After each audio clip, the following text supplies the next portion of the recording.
జగన్మోహన్ రెడ్డి గారికి హిందూ దేవుళ్ళ మీద నమ్మకం లేదని చెప్పేసి మాట్లాడుతున్నటువంటి ఈ కూటమి నేతలు వారు అధికారంలో ఉన్నప్పుడు ఆధునీకరణ పేరుతో హిందూ దేవాలయాలని మొత్తాన్ని కూడా భూస్థాపితం చేస్తే జగన్మోహన్ రెడ్డి అధికారంలోకి వచ్చిన తర్వాత తక్షణమే పైలట్ ప్రాజెక్టు కింద ఆ యొక్క దేవాలయాల పునర్నిర్మాణాన్ని చేపట్టి వాటినన్నింటినీ పూర్తి చేసినటువంటి నాయకుడు జగన్మోహన్ రెడ్డి గారు. జగన్మోహన్ రెడ్డి గారికి హిందూ దేవాలయాల మీద చిత్తశుద్ధి లేదని చెప్పేసి మాట్లాడడం చాలా హాస్యాస్పదంగా ఉంది. అదేవిధంగా అంతర్వేదిలో ఆ యొక్క ఏదైతే రథం ఉందో రథం అగ్నికి ఆహుతైతే దాని మీద తక్షణమే సిబిఐ ఎంక్వైరీ వేసి దాన్ని నిజాన్ని నిగ్గు తేల్చాలని చెప్పేసి జగన్మోహన్ రెడ్డి అధికారంలో ఉన్నప్పుడు కూడా కోరటం జరిగింది. వీటన్నిటిని మనం చూస్తూ ఉంటే జగన్మోహన్ రెడ్డి గారికి ఈ యొక్క దేవాలయాల మీద కానీ తర్వాత హిందువుల యొక్క సాంప్రదాయాల మీద కానీ హిందూ యొక్క మనోభావాల మీద కానీ వారికి నమ్మకం ఉంది. వారి హిందూ దేవాలయాలను కానీ విశ్వసిస్తున్నారు అని చెప్పేసి చెప్పడానికి ఇవన్నీ మచ్చు తొనకలుగా ఉన్నాయని చెప్పేసి చెప్తూ ఉన్నాం. అదేవిధంగా పవన్ కళ్యాణ్ గారు సనాతన ధర్మం అని చెప్పేసి చెప్తూ ఉన్నటువంటి వ్యక్తి, మాకు తెలిసి సనాతన ధర్మంలో ఒక మాలనే ధరిస్తే పాదరక్షలు లేకుండా ఆ యొక్క మాల దీక్ష సమయం ఏదైతే ఉంటుందో దీక్షా సమయంలో కూడా మనం సంచరిస్తూ ఉంటాం. మరి వారు పాదరక్షలు వేసుకొని వారు నేను మాల వేసుకున్నానని చెప్పేసి చెప్తూ ఉన్నారు. అదే సనాతన ధర్మంలో భాగమా అని చెప్పేసి మేము సూటిగా వారిని ప్రశ్నిస్తూ ఉన్నాం. వారికి హిందూ దేవాలయాల మీద కానీ హిందూ దేవతామూర్తుల మీద కానీ నమ్మకం లేదు.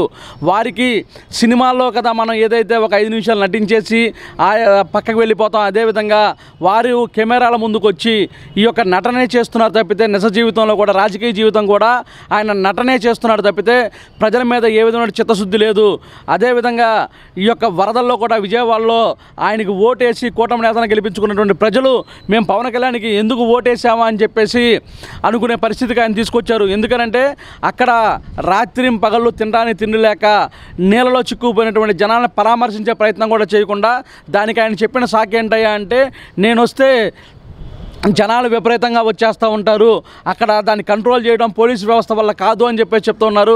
వారి అధికారంలో ఉండి వారి చేతిలో ఉన్నటువంటి పోలీస్ వ్యవస్థతో కూడా వారు లా అండ్ ఆర్డర్ సరి చేసుకునే పరిస్థితుల్లో లేరా అని చెప్పేసి మేము ప్రశ్నిస్తూ ఉన్నాం. ఈ యొక్క చంద్రబాబు నాయుడు గారు రాసించినటువంటి స్క్రిప్ట్ను చదివే ప్రయత్నంలోనే గడిచిన 5 సంవత్సరాలు కూడా వారు రాజకీయం అదేవిధంగా చేశారు. ఇప్పుడు అధికారంలోకి వచ్చినప్పుడు కూడా చంద్రబాబు నాయుడు గారు ఏ స్క్రిప్ట్ అయితే రాసిస్తారో ఆ స్క్రిప్ట్ మాత్రమే చదువుతుంటారు తప్పితే ప్రజా సమస్యల మీద కానీ ప్రజల యొక్క మనోభావాల మీద కానీ ఆయనకి ఏ విధమైనటువంటి చిత్తశుద్ధి లేదని చెప్పేసి తెలియజేస్తున్నాం. కాలినడక ద్వారా తిరుపతి వెళ్ళబోతున్నారు, దీనిపైన మీ అభిప్రాయం? చూడండి, ఆయన మాజీ సీఎం జగన్మోహన్ రెడ్డి గారు ఒక పబ్లిక్ రిప్రజెంటేటివ్, ఒక MLA, is a member of legislative assembly and X-CM also. ఒక పబ్లిక్ రిప్రజెంటేటివ్గా తనకి తిరుపతి వెళ్ళే హక్కు ఉంది, వెళ్ళొచ్చు, వెళ్ళి తను ప్రజలతో మాట్లాడవచ్చు. ఒక మాజీ సీఎం కాకుండా తన ఎమ్మెల్యే కూడా కాబట్టి వెళ్ళొచ్చు, తను మాట్లాడవచ్చు. సో దానికి వెళ్ళకూడదు తను రాకూడదు అనేది లేదు. అంటే తను క్రిస్టియన్ అయినప్పటికీ కూడా మనకి టెంపుల్లో ఎంటర్ అవ్వాలా లేదా అనేది నమ్మకం బట్టి ఉంటుంది. తను సీఎంగా ఉన్నప్పుడు వెళ్ళడం జరిగింది. సో తను వెళ్ళినంత మాత్రాన మనకి కేసు అనేది ఏదైతే ఉందో అది దాంట్లో మార్పులు వస్తాయి చేర్పులు వస్తాయని లేదు. తను చూసి రావచ్చు. వెళ్ళకూడదు అనేది మనకి అది రాజ్యాంగబద్ధానికి విరుద్ధం అవుతుంది. ఎందుకంటే టెంపుల్లోకి ఎవరైనా వెళ్ళొచ్చు, నమ్మిన వాళ్ళు వెళ్ళొచ్చు, అంతే తప్ప క్రిస్టియన్స్ అయితే వెళ్ళకూడదు ముస్లిమ్స్ అయితే వెళ్ళకూడదు అని ఎక్కడ మనకి రాసిపెట్టి ఏ మతం కూడా అర్థం చెప్పాల. కాబట్టి తను నమ్మినట్టయితే ఇంతకుముందు వెళ్ళారు కాబట్టి ఇప్పుడు కూడా వెళ్ళినా కానీ అది వైలేషన్ కింద రాదు. సో అది తను స్వతహాగా తన ఇండివిజువల్ ఒపీనియన్ కాబట్టి ఒక పబ్లిక్ రిప్రజెంటేటివ్ కూడా తను వెళ్ళొచ్చు. అతన్ని వెళ్ళకుండా ఆపడం అనేది అది అన్డెమోక్రటిక్ అవుతుందేమో అని నా ఒపీనియన్ అండి.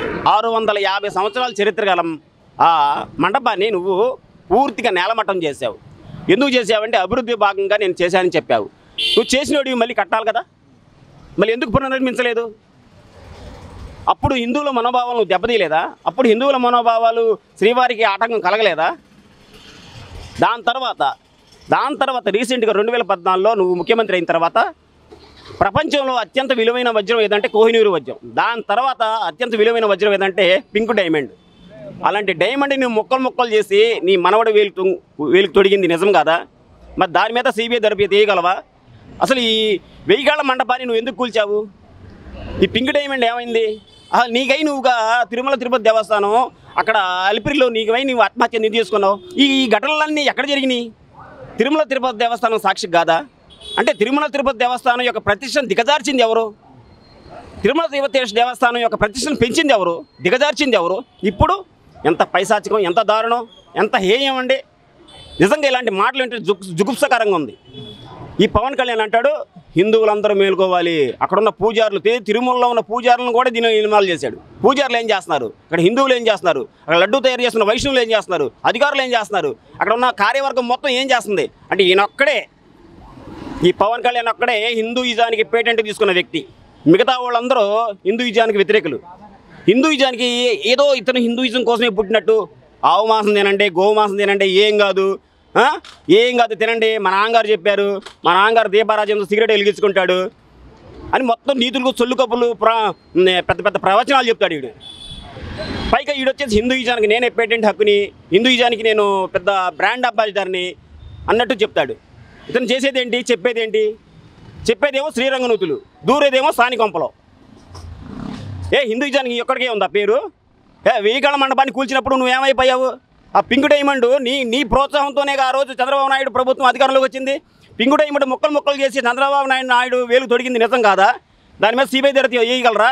ఆ రోజు ఈ పవన్ కళ్యాణ్ ఎందుకు నోరు వెప్పలేదు? పవన్ కళ్యాణ్ కానీ చంద్రబాబు నాయుడు కానీ మీరు తిరుమల ప్రతిష్టను పెంచాలి అంటే 4 మంచి పనులు చేయండి. చంద్రబాబు నాయుడు పుష్కరాల పేరుతో విజయవాడ పరిసర ప్రాంతం మొత్తం మీద దగ్గర 100కు పైగా గుళ్ళను నేలకూల్చాడు చంద్రబాబు నాయుడు. అప్పుడు ఏమైపోయాడు పవన్ కళ్యాణ్? అంటే అభివృద్ధి అనే ఒక పేరు ఒకటి తగిలిచ్చేసి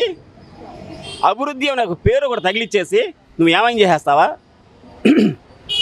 చేస్తావా? అప్పుడు మాట్లాడరా పవన్ కళ్యాణ్ నువ్వు?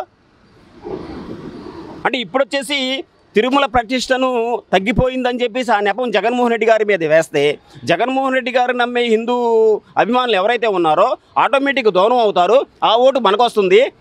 తద్వారా జగన్మోహన్ రెడ్డి గారు పార్టీని బలహీనపరచవచ్చు, పలతన చేయొచ్చు అనే ఉద్దేశంతో ఇలాంటి దౌర్భాగ్యమైన మాటలు మాట్లాడారు. ఇలా దారుణమైన కుట్రను వీళ్ళు పన్నారు. నిజంగా ఆ కలియుగ దైవం నేనైతే గట్టిగా వేడుకుంటున్నాను, స్వామి నిజంగా ఇలాంటి దౌర్భాగ్యాలను నువ్వు ఎలా శిక్షేస్తావో మీకే తెలియాలి. ఆ శిక్ష ఎలా ఉండాలంటే మళ్ళీ ఆంధ్రప్రదేశ్ రాష్ట్రం కాదు, దేశవ్యాప్తంగా ఎవరైనా నీ జోలికి వచ్చినా కానీ, నీ అపవిత్రం చేసే ప్రక్రియ ఎవరైనా చేసినా కానీ పుట్టగొదలు ఉండకూడదు.